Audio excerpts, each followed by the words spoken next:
Good evening and welcome to this week's episode of Sunday Night Live, your favorite automotive show where we talk about all things automotive.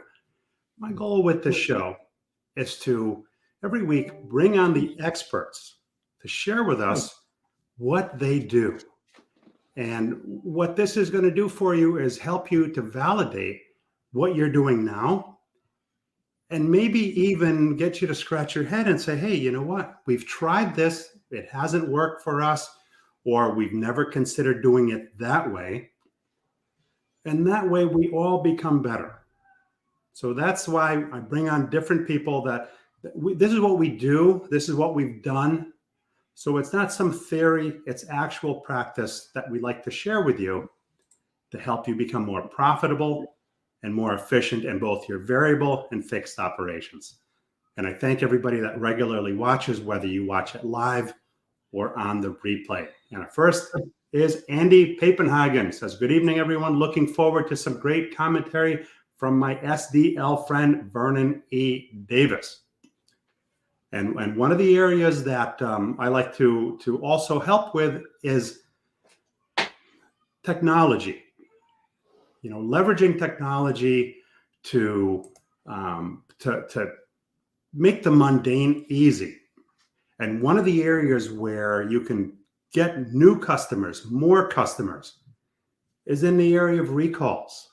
It gives you the opportunity to reach out to a customer that maybe has never been to your store, to offer them something free that enhances the safety and or performance of their vehicles. I want to play a short clip for you, and then we'll jump right into the show.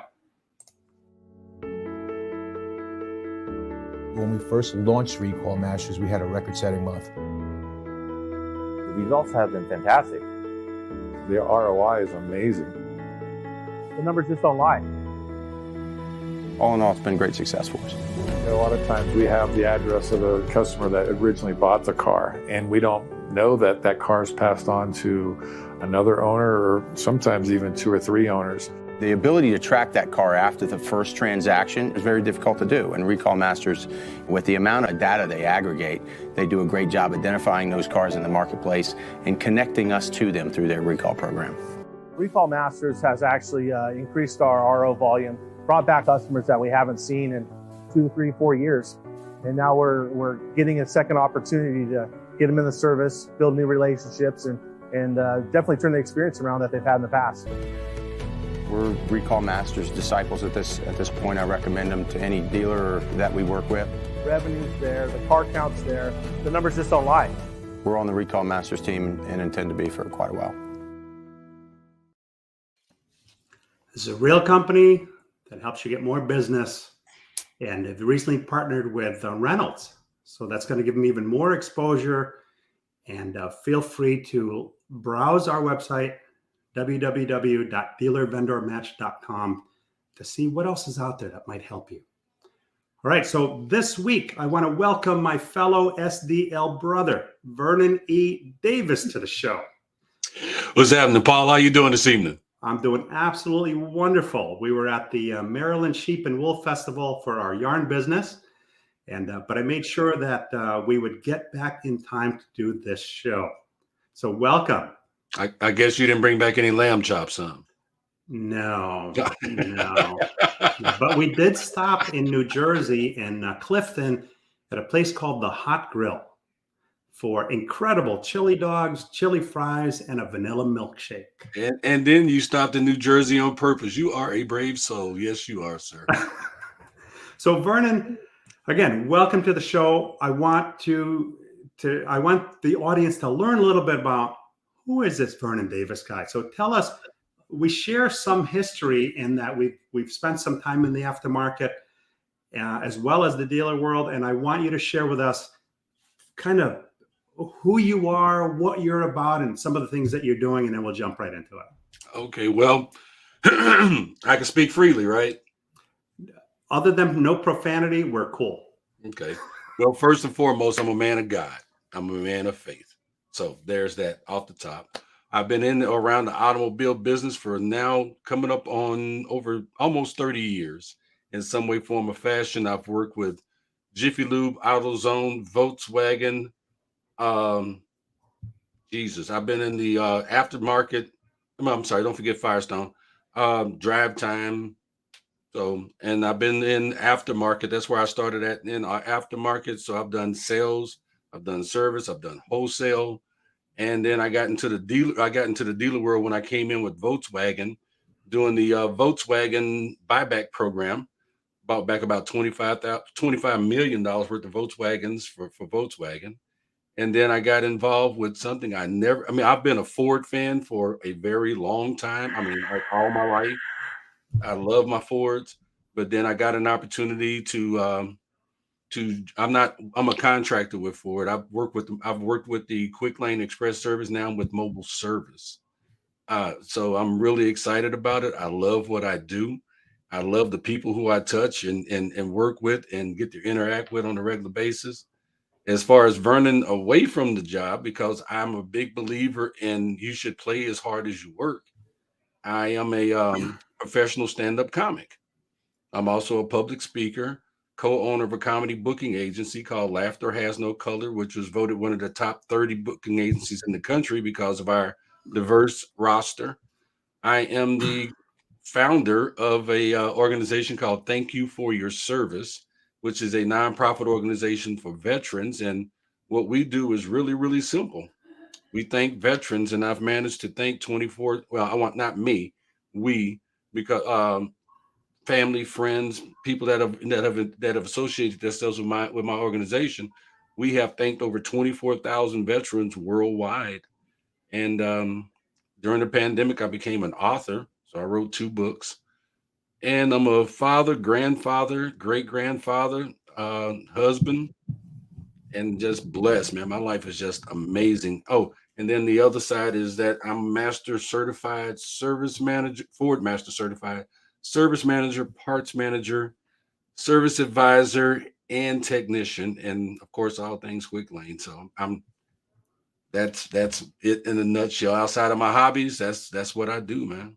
And my hobbies, Wow. I fish, I garden. Matter of fact, I'm working on 10 plots in my backyard right now, but I fish, uh, um, I garden, I build computers, and I try to learn to do something different every day. I have a podcast that I do every Sunday. So as soon as I get off with you, I get to jump on my video video blog, and that's about. I'm also a certified life coach and a Hold on, minister. hold on. What's the name of that show? The main name of my show is Messages in the Madness. Okay. It's named after my book and so I'm a published author. So my books are called Messages in the Madness Yeah. and Messages in the Madness Revisited 2021. Okay. But I'm also a national recording artist because my comedy CD that I released back in 2012 was called Messages in the Madness. So everything I do is called Messages in the Madness, and my show runs on Facebook, and I have every episode that I've done on YouTube. Wow. Wow. Well, And I'm a veteran. an unwritten rule. So you have a CD. Mhm. So I'm going to have to supply you with the mailing address so that I can receive a signed autographed copy of said CD from Oh, you. well, I don't have any, but you can pick it up at your local Dollar Tree. Yeah, it went straight. It didn't go platinum. It went straight to wood. It was it was bad, but I did it. Hey, I that's just me. That's the thing about it. If you put it in front of me, I'm going to figure out how to do it, and that's what I did. Well, I'm a Ford guy from way back also. I had a 67 Fairlane GTA with a 390 big block that used to rip the motor mounts all the time, so I'd have to chain it down. I had a 66 Mustang Coupe. I had a 72 Mustang Coupe. That was my favorite car. I had N50s on the back, and I had 3.5-inch skinnies on the front. Not too good in the turns, but man, that sucker went pretty well, straightforward. Man, you know what? I love to. My father had I fell in love with Fords when my father had when he came back from Vietnam. He bought a Mustang Mach 1. Yeah. It was yellow and black. Never forget it. And I've been in love with Fords ever since. I've owned 7 pickup trucks. Okay. 7 and 6 of them have been no 5, and they've all been F-150s. The picture that's my background is a F-150 Limited. That's my next goal, is to own one of those. So I have that's what I'm working towards. So that's your vision board right there. That's part of my vision. Yes, I do use a vision board. So yes, that is part of the vision board. And another thing we share is our love of technology. I taught myself how to fix and build computers. So now I want to get to a couple of comments so that we don't fall far behind. And we have Eric, our SDL guide brother. Good evening, everyone. Vernon Davis and Paul Meijer. What a Sunday. Let's do this. Timothy Wilson. Good evening, Paul and Vernon. Looking forward to tonight's show. Oh, and Vernon says, good evening, everyone. Thank you for watching. Mike Vogel, the coach. Hi, Vernon and Paul and Mark Williamson. Hello, all. Robert Allen Carvel from Atlanta. Hello, everyone. Happy Mother's Day. Happy Mother's Day to all the mothers out there. And Scott Gabrenia, hope I didn't butcher the name, says hello, all. And Coach Joe Clementi. Hi, Vernon and Paul and Michael Barrich. Raising the bar on fixed ops training. Good evening, gentlemen. Thank you all for what you do. And Timothy Williams, Vernon's got jokes tonight. Robert Allen Carvel, Vernon, are you with MSXI Ford Quick Lane? Let me answer that. Yes, I am, but I'm with Mobile Service, and this is not about my job. So I am not doing I'm not doing anything outside of the guidelines. So let's make that clear. I'm not here as a representative of MSX. I'm here as Vernon Davis. We're talking fixed ops. Awesome. Jerry Davis, sorry I'm late. Can't miss 2 of the best in the business. Wow. Thank you. My head just got like way bigger on that one. Wade Fletcher says, hello, team. Michael Weldon from the West Coast. Oh, go ahead. Got to shout out Wade, brother. That's my brother from another mother. Thank you, Wade, for joining the show. Wade and I go back. He made me a promise, and we often meet people in the business that make us promises. Yeah. He told me one day, he says, I ever get a chance to help you or hire you, I will do that. And he did do that. And I owe him a debt of gratitude. So thank you, Wade, from the bottom of my heart, bro. Wow. Well, any friend of Vernon's is a friend of mine. Oh, that's a 35-year vet of fixed ops. Wade is awesome guy. Awesome. And Kate Borowski. All right. Hello. Looking forward to this one. And Joe Chambers, the other leader in the SDL, along with Eric. So sorry I'm late. We're not late. It's the internet. It churns 24/7. What we don't see in the beginning, we see on the replay. So thank you for being here. Robert Allen Carvel, congratulations on being with a great company. And Joe Chambers says, cooking mama dinner. Wade Fletcher gives the punching emoji, and Joe Chambers, thanks for all you do. Meet friends, my friends. Cool. All right, so we have kind of a few things we want to talk about tonight. Sometimes we get through all, sometimes we don't, but we do our best. And, we've often heard the term thinking outside the box, all right? And, or destroying the box. And understanding that the old way of thinking about automotive service business is changing every day, and how they will have to be more creative and willing to change it, right? There are some people that say, throw away the box. The box should have been gone a long time ago because, I'm sorry, go ahead. No, you got to throw away the box, because too many of us, we're all guilty of this. We do what we do based on what we know and what we're comfortable with. And although in the past we may have taken more risks, it seems as though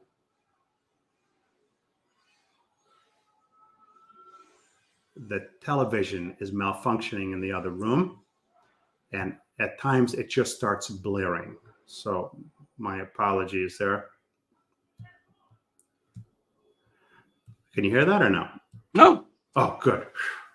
Good. That doesn't translate across then. So talk to us about looking at that box, getting rid of that box, and some of the things that we're caught in doing over and over. And what are some things that you see that we should be doing differently? Well, Thank you for asking. I mean, thinking outside of the box. I mean, everybody says think outside the box. It's just cliche anymore. It's just cliche. We need to get rid of it. And so why think outside of the box? Just destroy the box, because the old way of doing business is just that, the old way of doing business, the old way of looking at customers, the old way of taking care of handling technicians, service advisors. The old way of doing business with vendors is out of the window. It's old, it's gone. And the longer we cling to those things that came in that box, Yeah. the longer we're going to be stuck in the way that we are. Because honestly, these days, nothing's in the box anymore. I mean, just quite frankly, nothing is the way that it was 5 years ago in this business. It's not the way it was 10 years ago in this business. And especially in fixed ops, we have so many people in leadership that are still of an old school, excuse me, old school, and pardon the expression, good old boy mentality, that they're not able to see what's out. They can see what's in this box here. They can't see what's coming at them from the outside. You know, name with customers. We were talking this morning on SD on Service Drive Live about the customer is evolving. The customers are coming in telling you what's going on with their vehicle. They're coming in telling you about codes that they've pulled. Yeah. That wasn't a thing 10 years ago. They're coming in telling you, hey, I think it's time for you to turn my rotors, or, you know, James, what? Excuse me? What do you know about this? But that's, the industry is changing. Our technicians are smarter, and they're from a different breed than where we're from. We have to admit it. Our technicians are from an age where technology is king. They're electromechanical engineers is what they are today. Okay. I mean, they're on it. So everything has changed. And the way our leadership behaves has to change as well. We got to get with the times. I'm not saying we have to become softer and sweeter and all those things, but the way we lead our teams has to change. Because because every change that happens in the service department starts at top down. It starts top down. And if you're in this business and you don't understand what's happening outside in your service department, except for what's on your piece of paper on that report you get every month, your business is getting away from you. Get out in the shop, get with your people, talk to them, talk to the customers. You know who I respect a lot in this business, Paul? Who's that? The small dealers. They may be, the small mom pop dealerships, that's got 10, 15, 20 employees. They know everything that's going on in their shops. And they look at it as, these are not my employees, these are my family members. And so we got to get to that. That's why I said we got to destroy that box. The business is changing. I mean, don't get me wrong, hell, like your car is sending a notification to the dealership before you even get there, telling them what's wrong with it. Yeah. So was that happening 10 years ago? No. So yeah, the box needs to be destroyed, not just put to the side. It needs to be unpacked and destroyed. Because when your head is in that box, the box has sides, the box has a top, the box has a bottom, and the box has a closed end, and you miss. And because of technology is how the consumers have become more educated on the process, right? To your point of customers are coming in with codes that never happened before. There are OBD tools that customers buy that plug into their OBD, and on YouTube and other places on the internet, it teaches them exactly how to do that. So they can come in if there's a hiccup or a light comes on. They are smart enough now because of technology. And let's face it, people like to do as much of it themselves as they can. I got to say this to anybody that's watching. If you are not a technician or somebody that's in fixed ops and you go to AutoZone to get your codes pulled, that is not a diagnostic. It's a start. It's a start is all it is. Don't get me wrong, because the guy that's pulling the codes on your car was working at Pizza Hut yesterday. Now he's at AutoZone. talking about he's an automotive, and I'm speaking from experience because I used to work at AutoZone. But people understand. We were talking about codes, and that popped in my head. Yeah. That is not a diagnostic. Okay, you went in, he pulled some codes, you wrote them down. He cannot tell you how to fix that thing with that little orange box that he pulled those codes with. Yes, he is not an automotive professional. He can tell you there's a fire, but he can't tell you where the fire started or how to fight that fire. Oh, exactly. He can't tell you none of that. So do not do that. So anyway, with technology, it's gotten to the point where you can look up just about anything. And I'll give you a perfect example. A noise a washing machine was making. I put that in a search. Okay. I described the noise in a YouTube search from my washing machine to determine, and then I did this more than once. I did this twice. On one machine, I determined that it was a little plastic gear between the motor and the transmission of the washing machine. Okay, I'm a consumer. I know I've never taken apart a washing machine, but I figured, hey, this thing's broken anyway. Worst thing that could happen is I throw it in a dumpster in pieces, right? But I'm going to play with it. So sure enough, after watching that video, I watched another video on how to take the machine apart. I took it apart. Son of a gun. Guess what was broken? That little plastic gear in the video. And guess what was in that video? A link to a store that I bought that gear from. I put it back together and that sucker was working. That was one example. I call it YouTube University. Almost anything and everything you want to learn, you can learn on YouTube. Honestly. I mean, when I wrote my books, my mother wrote 2 books. God bless her soul. And again, happy Mother's Day to all the mothers and your moms out there. My mom, before she passed away, she wrote 2 books, paid a bunch of money to have them published. I did not know. I Googled it, and it turned out I learned how to publish a book, and it didn't cost me a dime. Everything is out there, and our customers know this. And so therefore, before they even come to see us, they're doing what you did, Paul. They're Googling, what is this grinding noise in my, what is this grinding noise when I hit the brake pads? Sounds like. Or why do it sounds like this? Or why do I have air? I have cold air on this side, and when I turn on my air conditioner, but I got warm air on this side. Why? I have a 2016 Ford F-150. This is my problem. Bing, bing, bing, bing, bing, bing, bing. And they come in and they go, is this one of my problems? But of course, like I say, I don't want to get too far out in the weeds. We got to destroy that box because the old way of thinking is in. I mean, it's just time. Got a couple of comments I want to get to. Vernon Davis says, Vernon blows the box up. And worst words ever spoken. We have always done it this way. Those words should be removed. I'm not one for removing books, but I am one for removing words. And those are words that should be removed from the vocabulary. And Joe Chambers says, the old way will get you the old ways. If you always do what you've always done, you'll always get what you always got, right? But if you do the old way on this new stuff, you're not going to get nothing. Mark Williamson says, why do we have a box in the first place? Hey, because that's the way we've always done it, right?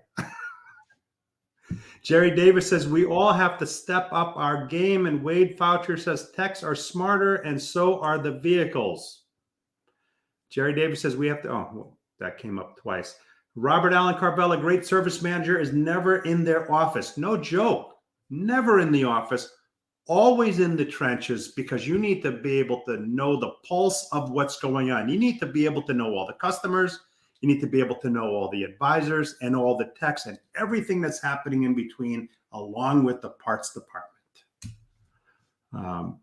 Jerry Davis says, Blue Driver, inexpensive and a great tool. That, and there's another one called Fixed, and there may be some others as well. But again, so the point is the customers are coming in knowing more than they knew before, just enough to be dangerous, but it's a great place to start, and that's where we need to respond. Now, let me say this part.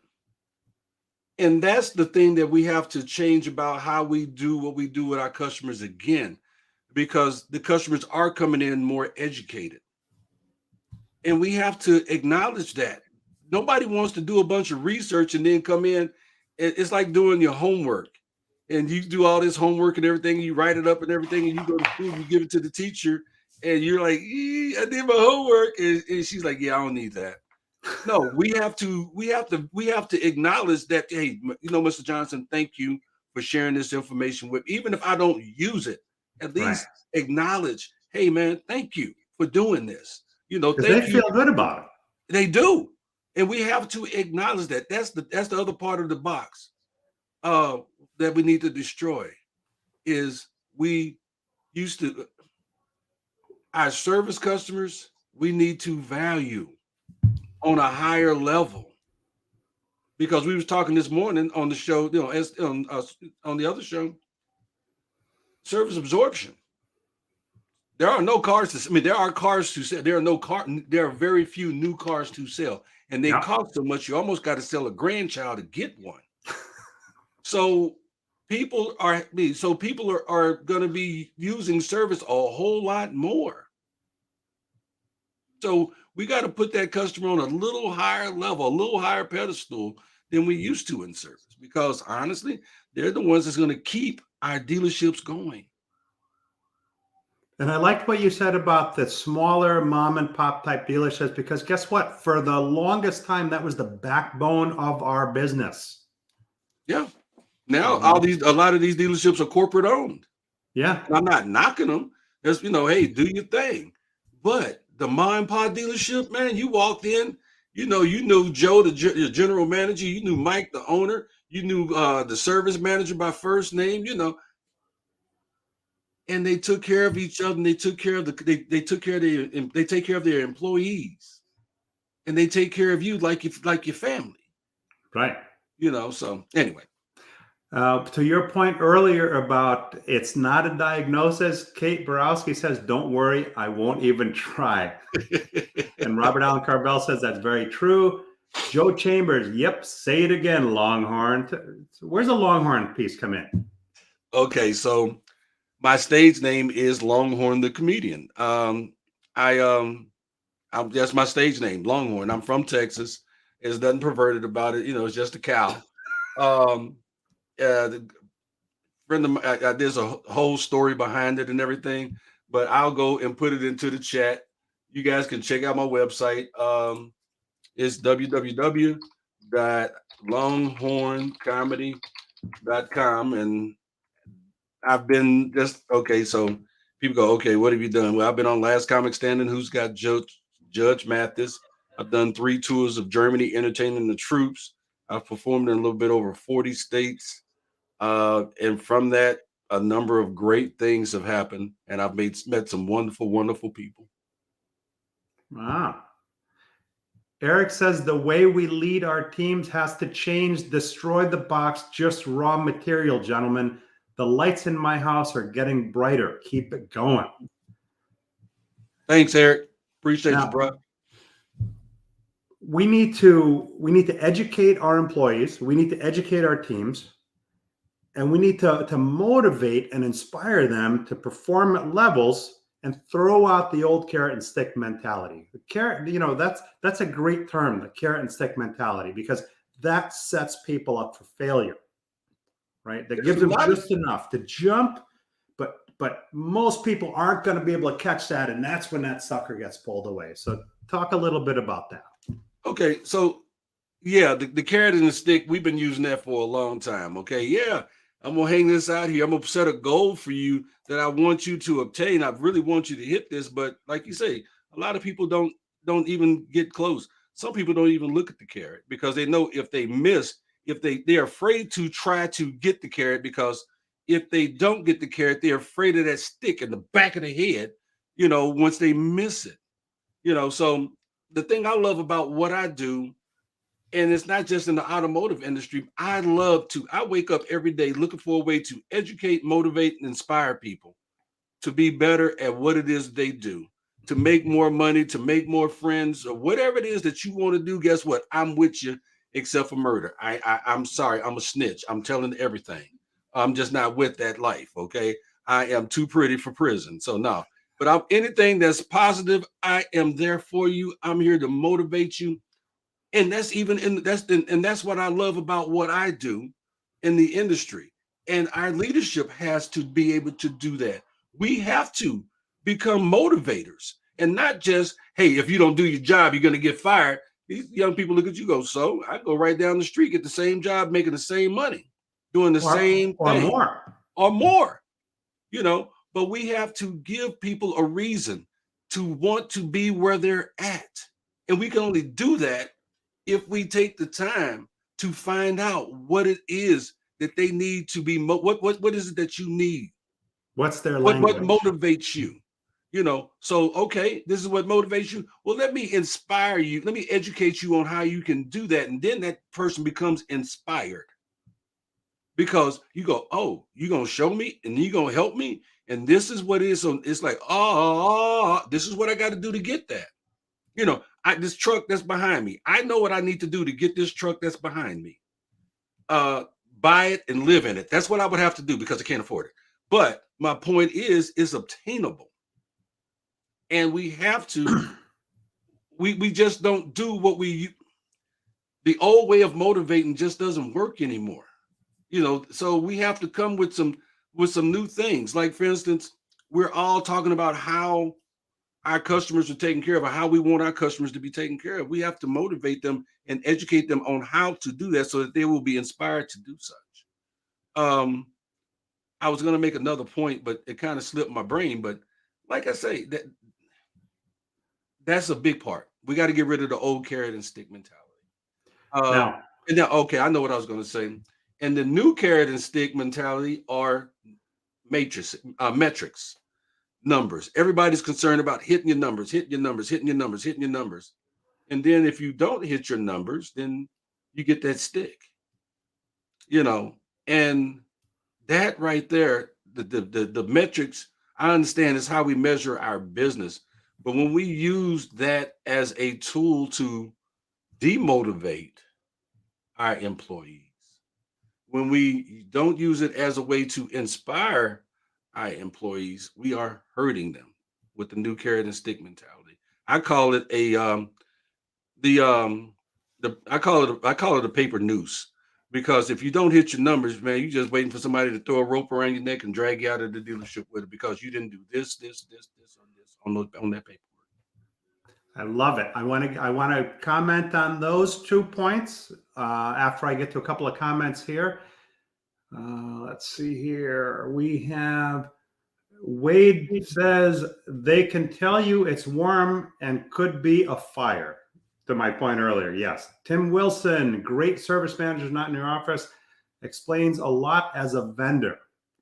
Jerry Davis says take them on the diagnostic journey, let them become part of the fix, stroke their ego. I love it, because guess what? If I'm a customer and I feel really good, wow, I got this code number, blah, blah, blah. And now I come in and the dealer is going to think that I'm more educated than I am. And we know they don't know all of it, but we do know they know a little bit. And to Vernon's point about acknowledging that, it's brilliant, because now if you validate what I did before coming in, I'm thinking I'm helping you, and you're validating that, hey, I did something good. Who doesn't like that? I mean, that's brilliant. Joe Clementi, motivation is fleeting. Performance behaviors are repeatable and actionable. No joke. Jerry Davis says, find their why. Yes. Yes. You got to find my why. Why are you even here? Yeah. You're absolutely right. Jerry, you're right. And Mr. Clemente, your point was very valid too. Motivation is fleeting. Yeah. It is. Performance behaviors are repeatable and actionable, but so are robots. But we're not dealing with them. We're dealing with people. Sherry Pheasant says 85% of leadership success depends on your ability to inspire others. 15% depends on your knowledge and abilities. Leadership is doing this backwards as I see it. Please share your thoughts on this comment. Bingo, 100%. Because if you understand the principles of running a successful business, it doesn't matter what business you run, because the common denominator to all of this are the people. If you understand the people and how to run a business, then you can learn the other industry and become an effective leader in this business. And this leads to the two things I wanted to say before. Brilliant. Thank you for sharing that, Sherry. The two things are, that first carrot and stick, we need to set for them a career path so that they understand their value. We need to, in the onboarding process, we need to lay out for them what their value is, what their contribution to the overall puzzle is, and how it affects everybody, and vice versa. And we need to set a career path, right? Not the carrot and stick. This is the career path. If you do this for a certain period of time, then you'll progress to this level. When you progress to this level, you can expect X, Y, and Z. Let me say this. Yep. And y'all can argue with me on this one. The majority of our technicians have no goal. The only goal that they have, the only thing that they have to look forward to is the only thing that they know they're going to do is they're going to clock in and they're going to clock out. They're going to come in at 7 and they're going to leave at 4 or 5. That's all that they know. Yep. So you're right. They do need a career path. They need some kind of incentive. They need something to look forward to come in other than to just punch your clock, fix your customers' cars, and leave. They can do that anywhere. But leadership has to inspire that. So I agree with her comment. Leadership is doing it backwards. And I agree with you. And the understanding and the career path piece, it is a combination of this is what you're going to progress to, this is what you can expect, not just in money, because we're not all motivated by money. For some, it could be that Saturday a month off or every other week off. Whatever that case may be, we need to learn their language, understand their why, while at the same time, and this is a big job, but it's really a pretty simple one, because if we remember to focus on the overall goal, all of this then becomes repeatable to everybody that we bring in. It's not that difficult a concept. And as far as we have really one job, which is to ensure that everybody knows their job and that the customer is happy. That right there gets back to my other point, educate. Yep. Everybody may know what the job is, but not everybody knows how to do the job. So if we motivate or incentivize people to become educated, that whatever it is you pay for that course for them to become educated is going to pay your dealership back in dividends. Oh yeah, 100-fold, 2,000-fold. But we have to educate. Not only what we want you to, not only just on what the job is, but what we want you to do and what your expectations are. We got to communicate all of that. We got to educate them on all of that and inspire them to want to do this. And the other part of the carrot and stick that you spoke of is the metrics. Okay. The metrics, here's my take on the metrics. They are critically important, but not in the way most people use them. You can affect change in anything that you can measure, but a measurement is only one dimension of the overall product. We know that based on what we've done, the way we've done it, we can expect this many ROs, we can expect this kind of a CSI score. That's all well and good. But we need to know more. We need to know behind that. What is behind that number? What's behind that number are the people that impact those numbers. Yes. Not as Jerry Davis says, you mean the beatings will continue till the morale improves, don't work anymore. I love it. Yeah, I'm a soldier. I'm a soldier. I know that one firsthand. So but that's the part. The numbers are important because you need to have some kind of a benchmark, right? An Yes. established number, so that as you improve those other things, the overall numbers will improve. But it's not the only thing. It's only part of the thing. And the part about leadership is that when you have, let's say, a company where person after person after person, that company is known as the revolving door. And let's face it, we all have them in our areas, in our businesses. That is not the fault of the employee. I'm sorry. That is the fault of leadership, because leadership has to take responsibility for contributing to that revolving door. Yes, they do.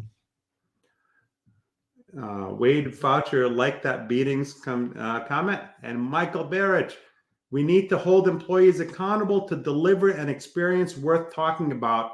All assumptive and proper onboarding and continuous training to the expectations. Yes, that's Agreed. exactly what we're talking about. 100%, Mike. I agree 100%. Yep, exactly what we're talking about. Yes. But in order to hold them accountable, before we hold them accountable, I feel we need to hold ourselves accountable. Because if we haven't properly onboarded, and if we haven't set the expectations and the requirements, and we haven't set forth a career path, how can we blame them for not achieving what we didn't help them to understand? We can't. It's We impossible. Robert Allen Carvel says the 5 whys. And Sherry Pheasant says, people first cultures bring greater profits to businesses. Yes, employee happiness is the ultimate profit driver for every business. When let me say something. When Say people feel like they are appreciated at a job, when they feel like they are part of the business and not Yeah. just one of the cogs, not one of the cogs that's making the business go. Yes, they will do anything and everything for that business to make sure that it's successful. You are 100% right, Michelle. That's the difference between an employee that, if the store closes at 5, the difference between an employee that at 4:58 is already in their car shifting from park into drive, and the employee and watches the customer, right? Oh, somebody's walking in. You know what? You don't see him, but I do. I'm out of here. Yep. They checked out if they getting off at 5, they checked out at 4:30. Yeah, 4:58. I'm telling you, they're in their car from park into drive. So that person is different than the employee that says, you know what?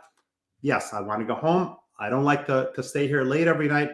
However, I see somebody coming in. You can tell by the look on somebody's face. And let's face it, we know more about the customers than the customers think they know, that we know about them. Because when a customer drives into the lot, and there isn't a business out there, I don't care what business it is, there isn't a business out there that an engaged employee or not doesn't notice the customer pulling into the lot, parking into a space, noticing if they're having conversations among themselves, and in some cases, if they're close enough, even reading their lips as to what they're saying. So that when they get out of the car, they know they follow them from getting out of the car to walking into the building. They can see the expression on their face. So customers don't even realize this. And that second employee that is engaged, how can I help you? They see the sign. They know you're closing. And if it's something you can help them with without making them feel bad or putting them on the spot, great. And if it's something that requires more time, through the training, you can have those conversations where they can leave the car or whatever arrangements need to be made in order to accommodate them so they don't feel like lepers when they walk in. I've always been that guy because I live by a rule. I treat people like I want to be treated. Yeah. And especially if it's a woman, my mama taught me something that I still live by to this day. She said, never do anything to a woman you would want somebody to do to your mother. So I would want them to help my mother or my wife, my daughter. Yeah. So I was always that guy that took that extra. Okay, here. I mean, I've even went so far as throwing customers my keys and say, "Here, take my car." But I wouldn't quite go that far. No, I done it. I did it. It was during business hours. They came back because his car was worth more than mine. So that was Jerry Davis says, I will hold the doors to success. Open it is up to them to walk through it. If they choose not to, then the door shuts. Takes a lot to open it back up. That's a great point there. You know what? And that's an awesome statement, and that's just it. Unfortunately, a lot of people don't recognize success when they see it or recognize the opportunity for success. Yeah. So there you go.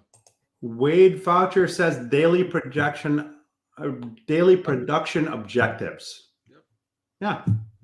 But set realistic ones, right? Right. The other day I was in the car dealership and doing what I do, and they had their sales board up, and they had the salesperson's last name, they had their objective, what they are, they had their goals, they had their goals, what they are now, and what they're projected to do based off their previous numbers. And one thing I noticed when I looked at that board was everybody wasn't expected to sell 20 cars a month, because different people have different levels of doing what it is that they do. Yeah. So then therefore you can't expect the same results out of everybody that's on the team. It just doesn't happen.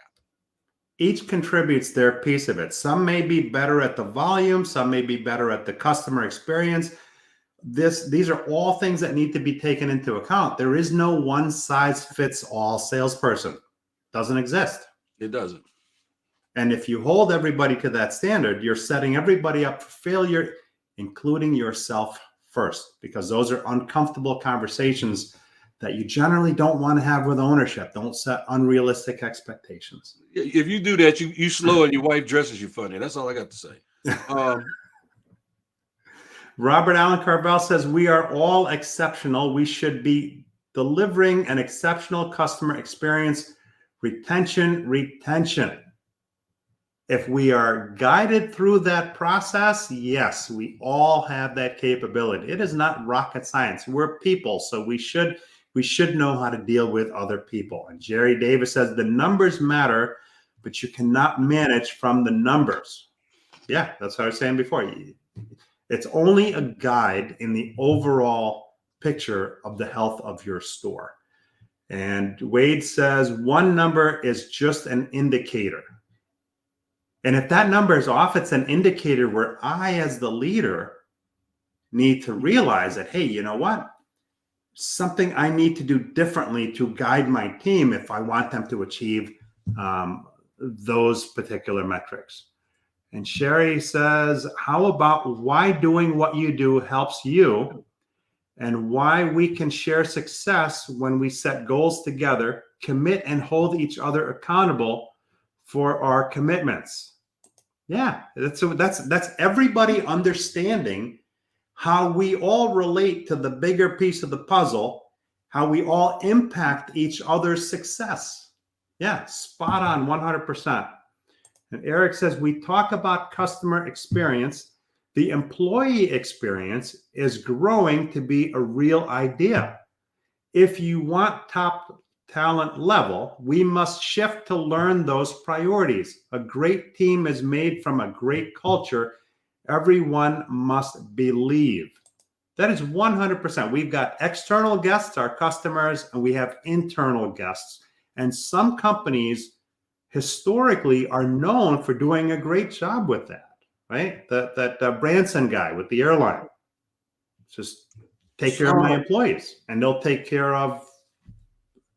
Who's that? Sewell. Are you familiar with Sewell out of Texas? Yeah. Man, the customer service is phenomenal.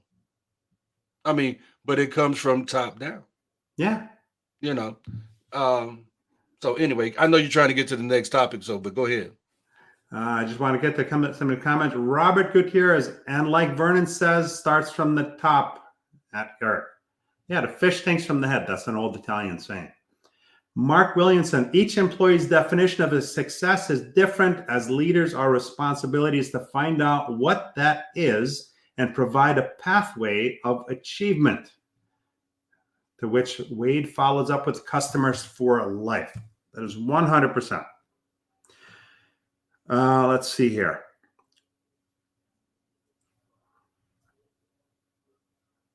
Help service departments create a better view of the shop from the customer's perspective while they're waiting for their vehicle and looking through the window at the shop and its technicians. You mean if I know what's going on and I can see what's going on, I won't be apprehensive. True. And that's the problem that not the problem. That P word is a word I'm not a big fan of, so I try not to use it. That's the challenge that we have. Because see, we have no P words. We have unresolved challenges. So that's the reason I don't use the P word. The P word I'm talking about is problems, people. Yeah. But yes, we got to create a better view for our customers. We got to give them that transparency. We got to give them we're not hiding anything feel. Because quite frankly, our customers don't trust us. They trusted me. Well, I'll put it this. They don't trust us as much as we would like for them to. We do have some lifelong customers that's been coming in the dealership forever. Yeah. You know, they walk in, they toss you the keys. Hey, man, fix my car. You got my credit card number, just charge whatever. But what about those guys like me that's not making $250,000 a year? You know, or the guy that's on Social Security or the lady that's, you know, on a fixed income. Yeah. You know, but we have to create a better view of our shop for our, you know, from the customer's perspective. Because the more that they can see, the better they can feel. When they can look out there and see the thing that they're the second most comfortable in, the thing that they're most comfortable in is their home. Yep. Their second most comfortable thing is right there on that rack in front of them. And if they're looking out the window and that window is covered with grease or old oil, or there's tires stacked up all over the place that looks like you're trying to start a used tire company, or the technicians are looking like they've been wearing the same uniform for 3 days. Who wants their vehicle in there? How do we build trust when what the customer is looking at is chaos? You know, we have to change the perspective of what the customer sees. Yes, we all know a shade tree mechanic. Yeah. It's probably very good. The man could fix it. He could probably rebuild a transmission in the dark. But is that the guy you really want to see working in the dealership on your car?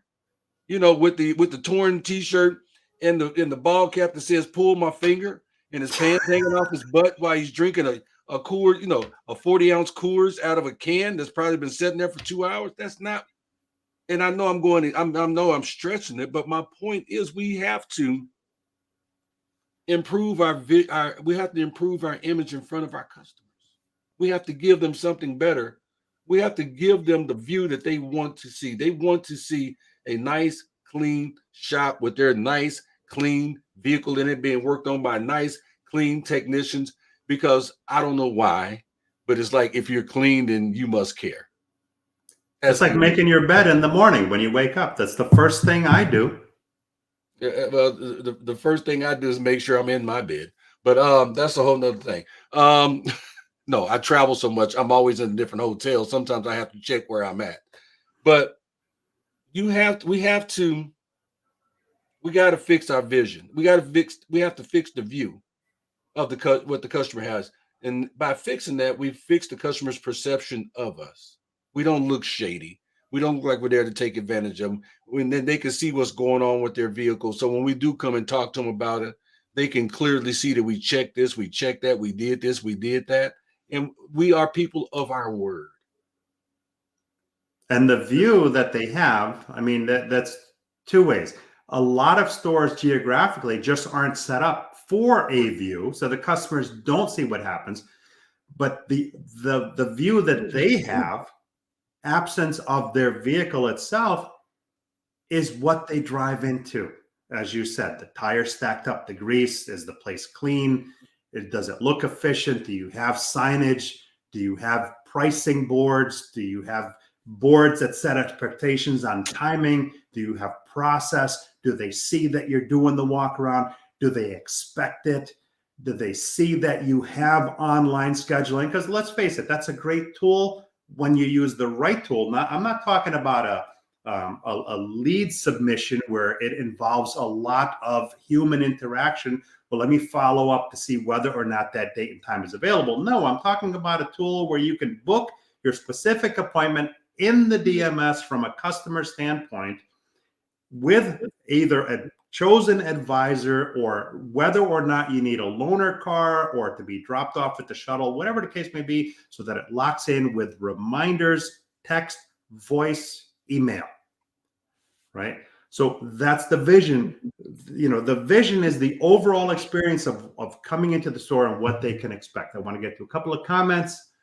Let's see. We need mindset of employees for life, and that only comes with treating them like freaking gold. If we make employees for life, they will bring the customers on the journey. I've been preaching that for years. Michael Weldon says, we don't have the P word. We have situations that need solutions. The P word are generally ignored because we don't have a plan. Spot on, man. Orlando Spencer says, late again. No, you're never late, brother. Never. Michael Barrett, and don't feed frogs to snakes. Did I get that right, Vernon E. Davis? Yes, you did. Yep, you don't fatten snakes. You don't fatten snakes, man. With frogs, don't. Well, my wife says I'm not gonna make you look good for another snake. For you to go out and another snake snatch you up. So. Orlando throws up the sideways laughing emoji, and Sean Butler, amen. Encourage our advisors to bring customers in the shop. Be transparent. They do it in the aftermarket every day. And you want to know something? There's a reason 7 in 10 customers prefer that experience. And that's not even as nice as the dealership is. I came from the aftermarket. I used to love new car dealership customer. Come on. Yeah, come on, baby. Come on. I'm going to take care of you. Come on. I got you. Yeah. Oh, I'm going to be cheaper. I'm going to take less time. I'm going to get you in and out. I'm going to wash your dog. What you need me to massage your scalp? I got you. Whatever it is I need to do to get your business is to keep you from going to the dealership. I remember one day I gave away a set of tires to a young lady because she needed brakes and tires. And she was talking about going to the dealership because they may treat her better. She bought the brakes. I gave her the tires. Promise you. But I used to love those customers. Vernon, like shooting fish in a barrel. All day, every day. Here's the sharp aftermarket guy, and you guys need to watch, guys and gals need to watch for this. They're coming in for a brake repair or suspension repair or tires. And I happen to notice that little sticker, that advertisement for Service Me, says that they're due for service real soon. How much resistance do you think I'll get, Vernon, as, hey, Vernon, thanks for the reason that you've come in and you trust us to do your tires and your brakes. I noticed that you take your car to the dealer, and dealers are a great place to go. But for the same reason that you trust us with the tires and the brakes on your car, while you're here, I don't know how much time convenience means to you or not. For some people, it's probably not an issue. But if you're like me, time is a problem. While we're doing your brakes and tires, would it be okay if we took care of that next scheduled maintenance that you're due for? I'm no scientist, but I'm guessing that might save you half to 3/4 of a day at a dealership. Would that be okay with you, Vernon? And I'm not going to charge you as much. What happens to that customer? Right there. Matter of fact, you know what? Since I'm taking care of this here, I'm going to give you this. You need to get this here done. I'm going to give it to you. I'm going to give you a 10% discount. How about that? And next thing I know, they invite me to dinner, and Bob's my uncle. So it's a wonderful thing. Yeah, it's not rocket science. You are one experience away from losing that customer. You know what that customer becomes? That customer becomes the name on that list that you're paying a marketing company this much money to market to, the lost soul. They haven't been in my store in 2 years. Yep. Why do you think that is? Because they're in my store. I had a guy, he's now a dealer himself, okay? I'm not going to mention any names, but he went for a service director's job with a dealer group up north. And he was running some stores. We shared some history. I ran some Midas stores. This guy ran a bunch of Midas stores.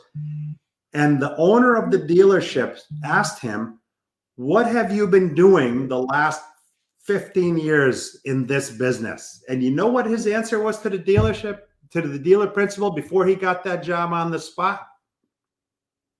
Says, taking your customers. That's what I did. That was the guy's answer. And that's what I love about what I do now is I'm helping us. My job is to help the teams that I work with bring those customers back. And Jerry makes a great point. Okay. So you don't have the physical location, or maybe for insurance reasons or whatever the case may be, you don't want to bring the customer in the shop. The video MPI is key to bring them into the shop. Yeah.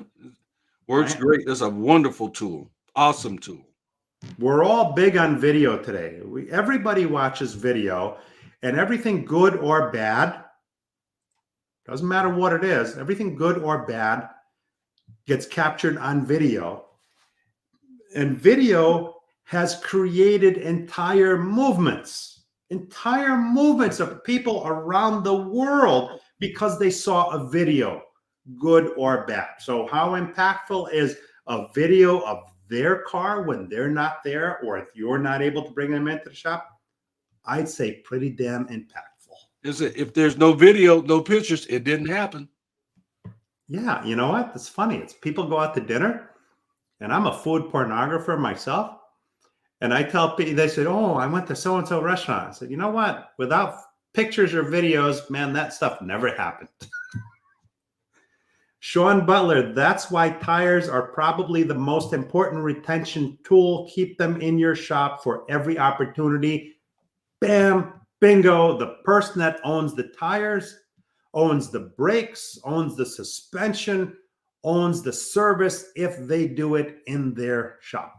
If a customer buys tires from you, they will, the chances 75% of the time they'll buy everything else you offer to them. You know what? I just realized we went over on time. I'm sorry, man, because your show starts now.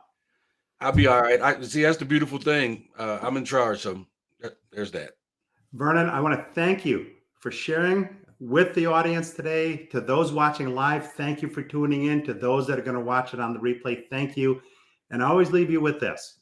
You know, we bring people on to help you to become more efficient and profitable, and to get you to scratch your head and say, hey, you know what? I haven't looked at it that way, or I haven't done it this way, or I have tried this but not done well with it, but this sounds like it might work. And we always remember what we forgot to ask when we had the opportunity, after we have the opportunity to do so. But I've tagged Vernon in this post. I'd like you to put a link to your website, your blog, and your show, because I would like other people's, to watch that show as well. Thank you. So that we can all do that. And if you remember something you forgot to ask, by all means, please reach out to Vernon, reach out to myself. We're happy to have a conversation. So thank you very much. I appreciate the support every week, the love. Have a safe and successful week coming up. Well, a couple of comments here. Jerry Davis says, great show. Mark Williamson, great show, guys. Timothy Wilson, great show. Wade Foucher, good job, everyone. And Sean Butler, great show, guys. Thank you, Paul and Vernon. And Eric says, great show, guys. Thank you. Can I just say this? Anything you want. Whatever it is that you do whatever you do, love what you do, or do not do it. It's really that simple. Love what you do, or do not do it. And just be awesome every day, all day. Be you, be yourself, be awesome. Have a great life. Thank you, Vernon. Beautiful ending. See you next week on Sunday Night Live.